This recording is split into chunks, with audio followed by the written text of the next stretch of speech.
नमस्कार दोस्तों, मैं रोहन शर्मा हाजिर हूं आप सभी के सामने आपके अपने चैनल ज्योतिषन वास्तु में। कैसे हैं आप सभी दोस्तों? यहां पर हम बात करने वाले हैं इस वीडियो में महाराष्ट्र सरकार के बारे में। आपके बहुत सारे कॉल्स और बहुत सारे मैसेजेस आए कि सर एक बार मुंबई का फ्यूचर, एक बार महाराष्ट्र का फ्यूचर देख के जरूर बताइए कि आखिर क्या होने वाला है। उद्धव ठाकरे जी की सरकार क्या रह पाएगी या नहीं रह पाएगी, आखिर क्या विडंबना है और क्या परिस्थितियां बन रही हैं, इसके बारे में थोड़ा सा प्रकाश डालिए। और यही मैं यहां पर वीडियो लेके उपस्थित हुआ हूं। इस वीडियो में हम बात करने वाले हैं महाराष्ट्र के बारे में, स्पेशली कि महाराष्ट्र सरकार का क्या हाल यहां पर होते हुए दिखने वाला है। मोस्टली मैं राजनीति के ऊपर, पॉलिटिक्स के ऊपर वीडियो तब भी बनाता हूं जब बहुत ज्यादा स्थिति गंभीर होने वाली होती है। जैसे कि लास्ट टाइम जब उद्धव ठाकरे जी ने शपथ ग्रहण किया था, तभी से कयास लगाए जा रहे थे कि 6 महीने के अंदर अंदर इनकी सरकार गिर जाएगी, 6 महीने में सरकार तबाह हो जाएगी। और तब मैंने एक वीडियो बनाया था, तब मेरे पास रिक्वेस्ट आई थी और मैंने वीडियो बनाया था कि मैंने कहा था बाकायदा कि ऐसा कुछ भी होते हुए नहीं दिखेगा जिसमें कि महाराष्ट्र सरकार को यहां पर किसी भी तरह से प्रॉब्लम आएगी।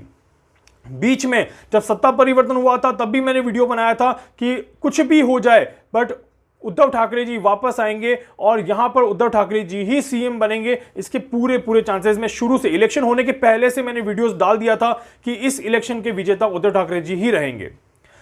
अब यहां पर फिर लोगों ने डेट दी सितंबर तक की, सितंबर तक तो यहां पर खत्म ही हो जाएगी उद्धव ठाकरे जी की सरकार और कांग्रेस जो सरकार है अभी उद्धव ठाकरे जी की पूरी तरह से खत्म हो जाएगी।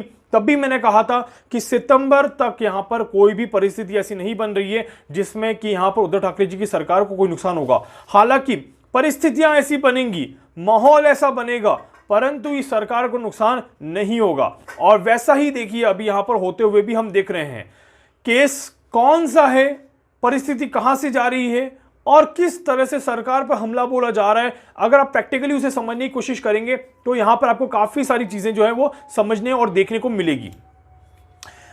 कोई भी मुद्दा हो, कोई भी छोटी से छोटी बात क्यों ना हो, सीधा का सीधा नाम लिया जाता है कि महाराष्ट्र सरकार और उद्धव ठाकरे। शिवसेना, बीएमसी चाहे कुछ भी करे पर सरकार का नाम आता है कि महाराष्ट्र सरकार। अब देखिए, अगर कोई छोटा मुद्दा होगा या किसी जगह का मुद्दा होगा तो वहां पर सबसे पहला नाम लिया जाएगा उस जगह की लोकल का। लाइक जैसे नगर पालिका होती है, जैसे हमारे कलेक्टर होते हैं, उसके बाद धीरे धीरे पद बढ़ता जाता है और उसके बाद कहीं ना कहीं आता है आपका सीएम, जो कि होता है मुख्यमंत्री। तो यहां पर उद्धव ठाकरे जी जो है वो बैठे हुए हैं मुख्यमंत्री पद की कुर्सी पर, और उस कुर्सी तक पहुंचना उनके लिए आसान नहीं था, पर उस कुर्सी से उतरना भी उनके लिए उतना ही आसान नहीं है। ये मेरी भविष्यवाणी पहले भी थी और यही भविष्यवाणी में मैं कुछ और एड ऑन आज करने यहां पर आया हूं। देखिए, 2 जनों के बारे में जरूर कहूंगा। एक हो गए हमारे उद्धव ठाकरे जी और दूसरे हमारे हो गए यूएस के प्रेसिडेंट डोनाल्ड ट्रंप। दोनों के ही साथ कुछ इसी तरह की परिस्थितियां घटी हैं कि जैसे ही उन्होंने शपथ ग्रहण लिया वहां पर उन्हें विरोध का सामना करना पड़ा, बहुत ज्यादा भयंकर विरोध। जब जब इन्होंने शपथ ग्रहण किया था तब तब का जो समय है वो कहीं ना कहीं विरोध को तो दर्शाता है और ये विरोध होता ही रहेगा। अब आप देखिए कि एस्ट्रोलॉजी में यहां पर बहुत सारे वीडियोस आ चुके हैं जहां पर बहुत सारे लोगों ने बहुत सारी डेट्स, बहुत सारी चीजें बोली हैं, पर यहां पर मैं अपनी कैलकुलेशन को आपको सभी के सामने रखूंगा कि मेरी क्या कैलकुलेशन है और मेरी कैलकुलेशन क्या कहती है महाराष्ट्र सरकार के लिए। देखिए, समय खराब है और यह बिल्कुल पुख्ता है कि समय खराब है। बीच में मैंने कहा था इनके परिवार में भी किसी सदस्य को नुकसान होगा, वो भी हम सभी ने देखा कि इनके परिवार में भी किसी को यहां पर नुकसान होते हुए दिखाई दिया था। अब यहां पर एक बहुत क्लियर सवाल, पहले ये मैं इसका आंसर दूंगा कि महाराष्ट्र किस डायरेक्शन में जा रहा है या महाराष्ट्र में मुसीबत कब तक है। देखिए, महाराष्ट्र की कुंडली, मुंबई की कुंडली, उद्धव ठाकरे जी की कुंडली और प्रश्न कुंडली, ये 4 कुंडलियां मिला के एक प्रेडिक्शन बना रहा हूं। और वो प्रेडिक्शन ये है यहां पर कि यहां पर राजनीतिक उथल पुथल तो होना स्वाभाविक है। वैसे भी 23 सितंबर 2020 से जो राहु का राशि परिवर्तन हो रहा है, यह राजनीतिक उथल पुथल को दर्शाता है। मैं अपने हर वीडियो में बता चुका हूं कि इंडिया के अंदर अब राजनीतिक उथल पुथल बढ़ने वाला है, राजनीतिक गतिविधियां यहां पर बढ़ने वाली है। और इन्हीं राजनीतिक गतिविधियों का सामना कहीं ना कहीं महाराष्ट्र की गवर्नमेंट को भी करना पड़ेगा। बीच में अभी कुछ दिन पहले हमने देखा था कि 2-3 पार्टी जो ये मिली हुई है, इन तीन पार्टीज के बीच में भी कोई न कोई दिक्कत होगी, कोई न कोई समस्याएं होंगी और वैसी ही समस्याएं यहां पर हमें वापस देखने को मिलेगी। ये हमें देखने को मिल सकती हैं या तो इस अक्टूबर के महीने में और या फिर ये फरवरी का महीना, या फिर मैं बड़े तौर पर अगर बोलूं तो यहां पर 23 सितंबर 2020 से लेके 16 अप्रैल 2021 तक का समय ये महाराष्ट्र सरकार के लिए बहुत ही ज्यादा कड़ा समय है। कड़ा समय है मींस कि 100% ये कड़ा समय है। अब तक तो महाराष्ट्र सरकार को कोई हिला नहीं पाया था, ये भी कंफर्म था, और अब इस महाराष्ट्र सरकार ने अगर ये समय पास कर लिया और 23 सितंबर 2020 से लेके और 16 अप्रैल 2021 तक का समय अगर निकाल दिया तो फिर इस सरकार के 5 साल कंफर्म है, कोई भी इस सरकार को नहीं हिला पाएगा। अब अगला सवाल यहां पर आता है कि इस बीच में क्या क्या फेस करना पड़ेगा महाराष्ट्र को। देखिए, महाराष्ट्र को और मुंबई को स्पेशली इस बीच में बहुत सारी चीजों का सामना करना पड़ेगा। राजनीतिक उथल पुथल होके ही रहेगा, दंगे फसाद ये अभी शुरू हो चुके हैं और ये अभी होके ही रहेंगे, आगे और बढ़ेंगे।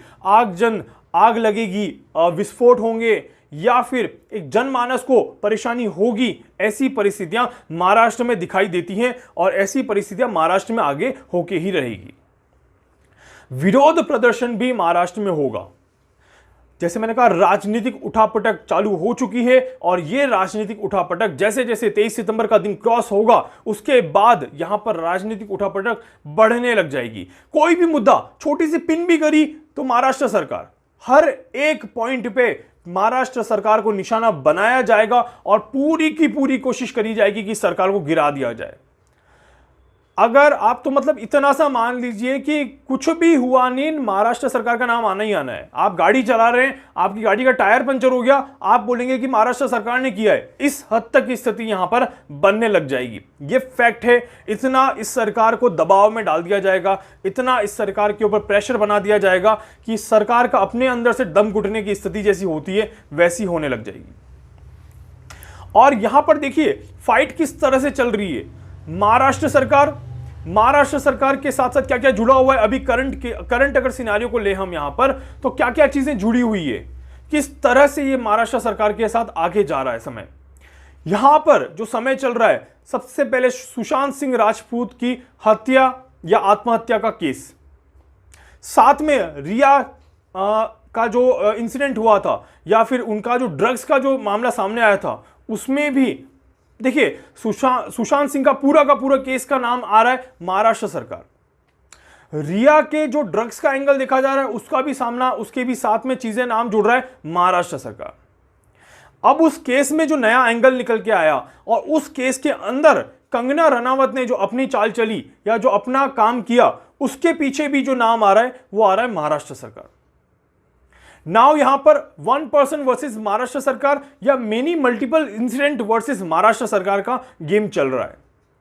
प्रैक्टिकली आप बाहर से देखेंगे तो ये बहुत इंटरेस्टिंग गेम आपको लग सकता है कि यहां पर क्या अब अगली चाल होगी, अगली चाल अब कौन चलेगा। जैसे फॉर एन एग्जांपल, यहां पर कल क्या हुआ, आप सभी ने अगर टीवी में देखा होगा तो 2 दिन पहले जो बीएमसी ने जो कंगना रनावत के ऑफिस को तोड़ा, उसका नाम पूरा का पूरा आया सीधा महाराष्ट्र सरकार पे। जबकि बीएमसी ये क्लियर कर रही है या वहां के मेयर ये क्लियर कर रहे हैं कि हमने तोड़ा है, इसमें सरकार का कोई रोल नहीं है, आपको जो कहना है बीएमसी को कहिए। बट कंगना रनावत जो सीधा अब्यूजिंग वर्ड्स जा रहे हैं वो सीधे के सीधे जा रहे हैं महाराष्ट्र सरकार और वहां के सीएम के लिए। तो ये जो गेम चल रहा है इन दोनों के बीच में, यहां पर दूसरी पार्टियां फायदा उठाने की कोशिश पूरी करने वाली हैं और यहां से जो समय आगे चल रहा है ये कहीं ना कहीं महाराष्ट्र के लिए काफी ज्यादा मुसीबतें लाने वाला है। मैं अभी सिर्फ और सिर्फ महाराष्ट्र की बात कर रहा हूं, यहां पर मैंने सरकार की बात नहीं करी है और सरकार की बात के लिए आपको कल का वीडियो देखना बहुत जरूरी है, क्योंकि इसका पार्ट 2 जो है वो कल आने वाला है, जिसमें हम बात करेंगे कि अब सरकार का क्या हाल रहेगा और कितने टाइम में सरकार गिरेगी या बचेगी, और गिरेगी तो कौन से महीने में गिरेगी और बचेगी तो कब तक बचती हुई रहेगी, ये हम बात करेंगे।